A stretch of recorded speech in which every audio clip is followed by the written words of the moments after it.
வான்கொண்டு கிளந்தெழுந்த மாமுகில்கால் வேங்கடத்து தேன் கொண்ட மலர்ச்சிதர திரண்டேறி பொழிவீர்கள் ஊன் கண்ட வல்லுகிறாள் இரணியனையுடன் இறந்தான் தான் கொண்ட சரிவலைகள் தருமாயில் சாத்திமினே. நீங்கள் வேங்கடத்திற்கு சென்றாலே வானத்தில் எழுந்திருந்து அங்கு மரங்கள் இருக்கும் மலர்களெல்லாம் விழும்படியாக பொழிய வேணும். அதனை காணும்போது அவருக்கு என் கைவலைகள் சரிவது நினைவரும். காணும்போதெல்லாம் அவரை கோதை சூடிக் கொடுத்தான் என்று ஆனந்திக்கலாம் என்று வருத்தமாயிருக்கும். அது விலகிற்றாலும் அவன் சரிவினை கடலில் நிலைக்கப்பட்டு வருகின்றது கஷ்டப்படுவார்கள். அத்தருணம் பார்த்து உம்மால் அல்லவோ கைவலைகள் கழுகின்றன, நீ அங்கு சென்றால் மறுபடி கைவலையை அணிதல் கூடுமோ என்னுங்கள். அவரும் இசைவர் அப்படி அவர் வலை தர இசைந்த போது மீண்டும் கைவலை கழலாமல் இருக்க வேண்டும். நாடோறும் புல்கவனோ அவளும் பொறிவுடையாக இருப்பாது என்று சாற்றுமின். ஊன் இத்தியாதி என்னாகத்தில் தேன் கொண்ட மலர்கள் போல் புடிய அவனது ஊன் கொண்ட வல்லுகிர்களை பொன்னை பேரால் உரத்துள இரணியன் உடலையும் பிளந்திரியும்படி செய்யும் பெருமையுள்ளவன். பிரகலாதன் ஒருவனுக்காக ஒரு விசித்திரமான அவதாரம் செய்து விரோதிகளை நிரசித்தவன் ஒரு பிராயசமின்றி உள்ளபடி இங்கு வந்து நின்றால் போதுமே, என் விரோதிகள் தாமே விலகுமே என கருத்து கொள்ளலாம். தான் கொண்ட அவன் அப்பால் போன போது வலைகளும் கைவிட்டு போயின வானத்தால் அவற்றை அவன் கொண்டான் என்னது.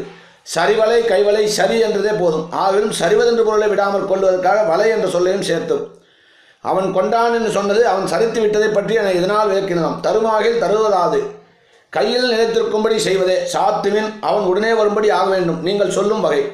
ஆகவே அவனே வருவான், அது போதும், சாற்றினை சொல்ல பிரயாசப்பட்டு வரவேண்டாம் என்றபடி. பொன்னாகும் புல்குதல் இல்லையே என்றதாலே இஷ்டப்பிராப்தி இல்லையே என்று சொல்லியாயிற்று. மேலே அனிஷ்டங்கள் இருக்கின்றன என்று சொல்ல இயந்த சரிவலைகள் போனதை படித்தால் அணிகள் அகன்றது கிழக்கட்டும். அவஸ்தைப்படுவது எப்போதொழியும் என்கிறோ கருத்து என்று கூறுகின்றார் இந்த பாசுரத்தில் ஸ்ரீமதி ஆண்டாள். கர்க்கடே பூர்வ பல்குண்யாம் துளசி கானனோத்பவாம் பாண்டிய விஸ்வம்பராம் கோதாம் வந்தே ஸ்ரீரங்கவாசினீம் என்று அனுபவிக்கப்படி கலியுகாதி 98வது நலநாம சம்வத்சரம் ஆடி மாதம் சுக்லபக்ஷம் சதுர்தசி செவ்வாய்க்கிழமை பூர நட்சத்திரம் கூடிய சுபதினத்தில் ஸ்ரீ வில்லிபுத்தூரில் மிக்க சீர் தொண்டரான பெரியாழ்வாருடைய நந்தவனத்தில் திருத்துராச்சரியின் கீழே பூமி விராட்டின் அம்சமாக அயோனிஜ அவதரித்தார் ஆண்டாள். ஜனகர் திரேதாயுகத்தில் யஜ்ஞம் செய்வதற்காக யாவுமே கலப்பையால் விழும்பொழுது கலப்பையால் பெயர்க்கப்பட்ட சூழ்ந்து பெரிய பிராட்டியால் ஆயுர்ப்பித்தார் போலே இந்த அவதாரமும் இருக்கும். பகவானை தம்முடைய பூமாலைகளினாலும் பாமாலைகளினாலும் கட்டி அவள் தன்னுடைய பக்தர்களின் தோஷங்களில் கண்வைக்கப்பட்டாது செய்கிறபடியினால் ஆண்டாள் என்று திருநாமம் பெற்றார். திருத்துழாய் மனத்துடனே முளைக்குமா போலே அவருடைய ஆவிர்பவித்த தினம் முதலாகவே பகவானிடத்தில் விசேஷமான பக்தியுடையவளாய் இருந்தால் ஆண்டாள். இவளுக்கு கோதை என்கிற திருநாமம் சூட்டி இவளை தம் குழந்தையாக பாவித்து வளர்த்து வந்தார் பெரியாழ்வார்.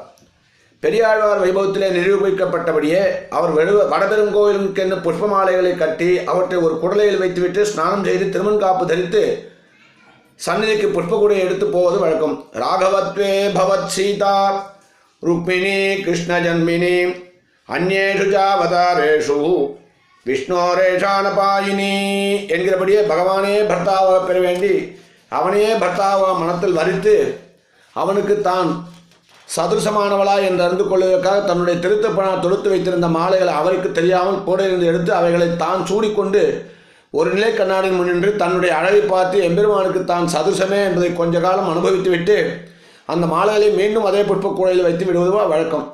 ஒரு நாள் இந்த அனுபவத்தில் மெய்மறந்து மாலையை கழற்றாமல் நிற்கும் சமயத்திலே பெரியாழ்வார் புஷ்பக்கூடையை எடுத்து போக வந்தார். தம்முடைய குமாரத்தி எம்பெருமானுக்கென்று தாம் தொடுத்து வைத்திருந்த மாலைகளை அணிந்து கொண்டு நிற்பதை பார்த்து மிகவும் வருந்தி அவளை கண்டித்து விட்டு மறுபடியும் நந்தவனம் சென்று புதிய புஷ்பங்களை பறித்து மாலைகளாக கட்டி எடுத்து சென்று பகவானுக்கு சமர்க்கும்படி அர்ச்சகரிடம் கொடுத்தார். பகவான் அர்ச்சக முகேன, ஓ பட்டர் பிரானே, இன்றைய மாலைகளில் கொஞ்சம் கூட வாசனை இல்லையே, உம்முடைய தோட்டத்தில் புஷ்பம் இல்லை என்று வேறு எங்கோ போய் வாங்கி வந்தீரா என்று கேட்டார். ஆழ்வார் நடுநடுங்கி போய், பகவானே, இவை தாசனுடைய தோட்டத்து புஷ்பங்களே தான், அடியேனே பறித்து கட்டின மாலைகளே என்று தயங்கி விண்ணப்பம் செய்தார். பகவான் மறுபடியும் நீர் எத்தையோ மறைக்கிறீர், உண்மையாக நடந்ததை சொல்லும் என்று நியமித்தால் ஆழ்வாரும் வேறு வழியில்லால் தம் புத்திரின் அதிக்கிரமத்தை கூறி அவள் அறியாமையினால் செய்த குற்றத்தை க்ஷமித்தலும் தண்டன் சமர்ப்பித்து பிரார்த்தித்தார். பகவான் உம்முடைய சமாதானத்தை நிறுத்திக் கொள்ளும், அதித்துறையாய் நீர் சென்று அவள் சூடிக்கலந்த மாலைகளே கொண்டு வாரும் என்று நியமித்தினான். ஆழ்வாருக்கும் என்ன செய்வதென்று தெரியவில்லை. ஊரார் முன்பு தம்மையும் தன் குமாரத்தையும் நிறுத்தி செய்யப்பட்ட அபராதத்துக்கு பகிரங்க சிக்ஷை பண்ண திருவுள்ளம் பட்டிருக்கிறான் போலும். ஒருவராக மன்னத்தை சமாதானம் செய்து கொண்டு தம்முடைய கிரகத்துக்கு சென்று முன்பு தாம் தொடுத்தவையிலும் தம் குமாரத்தை சூடிக்கலந்தவாய்களுக்கு மாலைகளை ஒரு கூடையில் எடுத்து வைத்து அவற்றுக்கு சந்நிதிக்கு எடுத்துக்கொண்டு போனார். இத்தால் சந்நிதியில் நியமனமாக நடக்க வேண்டிய சேவை முதல்களுக்கும் கொஞ்சம் விளம்பம் ஏற்பட்டது. பகவானுக்கு மாலைகளை சாத்தியன்றோ திருத்தறியை விளக்க வேண்டும். திரைக்கு வெளியில் கைங்கரியம் செய்ய வந்தவர்கள் புஷ்பம் தான் வந்து விட்டதே, அர்ச்சகரும் இருக்கிறார்கள், காலமும் தாண்டி விட்டதே, திரை நீக்குவதில் தாமதம் ஏன் என்று பேசிக் கொண்டிருந்தார்கள். பகவான் முன்பு சாத்தப்பட்ட மாலைகளை கலைந்துவிட்டு பெரியாழ்வார் கொண்டு வந்த மாலைகளை சாத்தும்படி அர்ச்சகரை நியமித்திருந்தான். அர்ச்சகரும் அப்படியே செய்ய சந்நிதி முழுவதும் நறுமணம் வீச ஆரம்பித்தது. எல்லோரும் ஆச்சரியப்பட்டு நின்றார்கள். இப்படி பட்டர் பிரானை எம்பெருமான் அனுகிரகத்தினபடியை பாரீர் என்று ஆரோபணம் செய்தார்கள். வாசம் செய் பூங்குழலால் இங்குபடியே பிராட்டியின் திருக்குறளுக்கு புஷ்பங்களுக்கு ஒரு புதிய நறுமணத்தை உண்டாக்கக்கூடிய சக்தி இருப்பது பிரசித்தமாயிற்றே. இதே ஸ்ரீ கோதாஸ்வதியில் துங்கைரகிருத்திகரஸ்வயமுத்தமாங்கை யம் சர்வகந்த இது சாதரமுத்வகந்தி ஆமோதமன்யமதிகச்சதி மாலிகாபிஹி சோபித்வதீய குட்டிலானக வாசிதாபிஹி என்று அனுசந்திக்கப்பட்டிருக்கிறது ஆண்டாள். அப்பேற்பட்ட சிவன் ஆண்டாளுடைய வைபவத்தை இன்று நம்முடைய க்ஷேத்ராதீசனான ஸ்ரீ லக்ஷ்மி நரசிம்மன் இந்த திவ்ய தேசத்திலே ஆண்டாள் எழுந்தருளிய விதத்தை சாவிக்கும் போது எல்லா திவ்ய தேசங்களிலும் ஆண்டாளுடைய ஒரு ஹஸ்தத்திலே பத்மஹஸ்தமாக இல்லாத கிளியுடைய ஏல் இருப்பால், இன்னொரு லம்பஹஸ்தம் ஏல் இருக்கும். அப்பேற்பட்ட இந்த திவ்ய தேசத்திலே அறிமுகன் அச்சுதன் கைமேல் கை வைத்து புறநிலை கட்ட கனா கண்டேன் தோழினான் என்ற ஆண்டாளுடைய வாக்கியப்படி இந்த க்ஷேத்ராதீசன்தான் என்னை திருமணம் பண்ணி கொண்டதாக கனவு கண்டேன் என்று வரதஹஸ்தத்துடனே சேவை சாதிக்கிறார் இந்த திவ்யதேசத்துடைய ஆண்டாள் சார். வரிசிலை வான் முகத்தன்னை மார்த்தாம் வந்திட்டெறி முகம் பாரித்தன்னை முன்னே நிறுத்தி அறிமுகன் அச்சுதன் கைமேல் என் கை வைத்து பொறிமுகம் தட்ட கனா கண்டேன் தோழினான். நெற்பொறி ஹோமம் செய்விக்க தன் உடன் பிறந்தால் தன் கைவிட வந்த போது அவர்களின் மகிழ்ச்சி இருந்ததை குறிக்க வரிசிலை வான்முகத்து என்றது.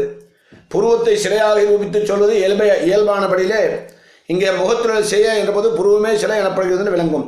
கோதே குணை ரபணயன் பிரணதா பராதான் புரூக்ஷே பயேப தவபோகரசானுகூலா என்று இத்தியேசியம் வேதாந்த தேசிகமும் அருளி செய்துள்ளார்.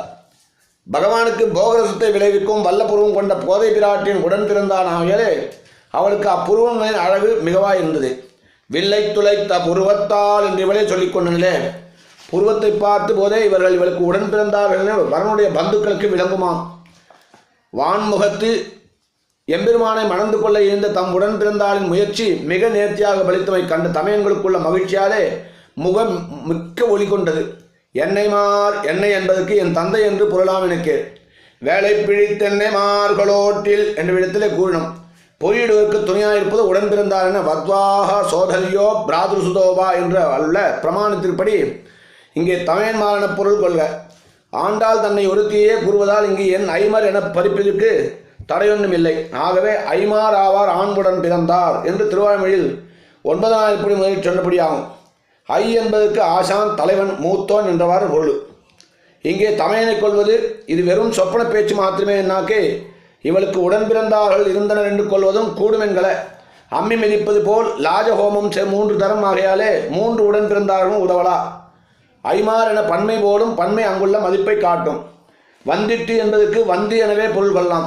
இடு என்பது துணைவியன் அன்று இட்டு என பிரித்து மாலையை சேர்க்கலாம். ஜாலை ஏற்பட அதில் பொறிஹோமம் செய்ய வேண்டியிருக்கும் தாலே அதற்கு தக்கபடி சொல்லிகளை சேர்ப்பது இட்டு என்றதன் பொருள். இதனை விளக்கவே எரிமுகம் பாரித்து எனவும் கூறினதாம்.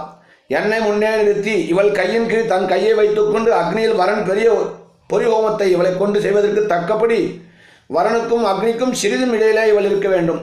அப்போது வரனுக்கும் அக்னிக்கும் சிறிது முன்னே இருந்தபடியாம் என கருதி முன்னே என்றது.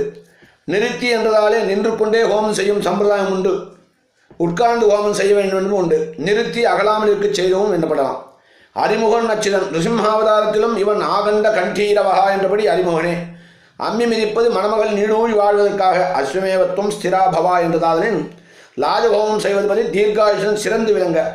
இது அச்சுதன் என்றாலே குறிப்பட்டது. கைமேல் என் கை வைத்து எனது அஞ்சலியை இரு பக்கங்களிலும் இரு கைகளால் பிடித்துக்கொள்ள செய்வதால் போலே பொறிமுகத்தட்ட பாத்திரத்தில் பொறியை எடுத்து ஹோமத்திற்காக என் கையில் எண்ணெய்மார் சேர்க்க வேண்டபடி அக்னியில் இவர் சேர்ப்பதை இதற்கு பொருளாக கொண்டால் வந்திட்டு பாரித்து நிறுத்தி வைத்து என்றவருக்கு இப்படியாக அறிமுகன் அச்சுதன் கைமேல் கைவிட்டு புறநிலை கட்ட கணா கண்டேன் என்று ஸ்ரீ ஆண்டாள் கோதாய் நாச்சியார் இந்த அகோபில க்ஷேத்திரத்திலே எழுதியிருக்கும் பிரகலாத வரதனே பாணிகிரகணம் பண்ணி கொண்டதாகவும் கனவு கண்டதாகும் என்று பெரியவர்கள் வைப்பர்.